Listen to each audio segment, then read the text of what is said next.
Am I overreacting to my husband almost killing me during a prank? The other day, I, 29 female, had to have a broken tooth pulled and hardware put in for a fake tooth to be put in later. It was one of my bottom back molars, so it can't be seen and it's a pretty big tooth. I figured it'd be an easy in and out procedure, but because of the extra damage to the area, my horrible fear of dentists, I elected to be fully sedated for the procedure. When all was said and done, I was really loopy, but my husband, 29 male, drove me home and all was well. I vaguely remember he tucked me into bed and told me to rest and feel better. I suddenly woke up to a harsh feeling in my throat and not being able to breathe. I dropped out of my bed and started to crawl frantically, but it's like my brain couldn't work to figure out why I was choking, what I needed to get myself to do to give myself the Heimlich. By the time I thought about it, I was already running out of air, and it was like I couldn't get myself out of the hallway in time to find something to save myself with. It's hard to get into it because it was horrifying and painful and so fast, and I was so out of it, but I ended up passing out in the hallway trying to find something to save myself with. I really thought this was it. My baby's 2 rooms over, my husband's in the house, he's gonna find me dead in the hallway. But I woke up who knows how long after to my husband crying and holding me. He apparently had given me the Heimlich and saved my life. At first, you're just grateful, you know? But as my brain started to reboot, I thought, wait, wasn't I in bed? Wait, how did he know I was suffocating? Wait, what was I suffocating on?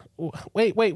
Well, it was a tooth, but not a real tooth. Some cheesy fake tooth you'd find at a dollar store in a kid's toy. How did this get into my throat? That took longer to understand, but I figured out pretty quickly from my husband's blubbering that it was just supposed to be funny. My husband's a prankster and wants to be an influencer even though he doesn't really have the following. He thought it'd be funny to pop a fake tooth in my mouth and have me wake up still loopy from the drugs and think that the tooth had fallen out from the hole in my gum. He was recording from the baby monitor in our room, hoping to get something funny that would go viral. I have no idea what to do here. I'm so mad. I could have from this. If he wouldn't have been watching the camera footage that I've watched over and over again now, I was so drugged up I couldn't think my way out of it, and he just put something in my mouth for me to swallow and I watched the footage a million times, and every time it makes me more sick to my stomach. I have no idea how long I was in the hall before he found me, but it was a few minutes before you can hear the gasping and crying really faintly in the footage. Could it have really happened in 30 seconds? A minute? 2 minutes? He keeps crying and apologizing, but every time it just makes me want to hit him. I don't know what to think. I'm just filled with rage and disgust. All he's done for the past day is cry and try to apologize. I know it's only been a day, but when will I be able to think my way out of this? It's like my brain is still stuck from when I was crawling through the hallway. So, internet, I need help. Am I overreacting to this? Ooh, did that story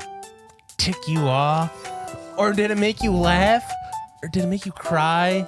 Well, if you want to hear more stories like that, go listen to our podcast wherever you listen to podcasts, or go watch us on YouTube, Judges Pod.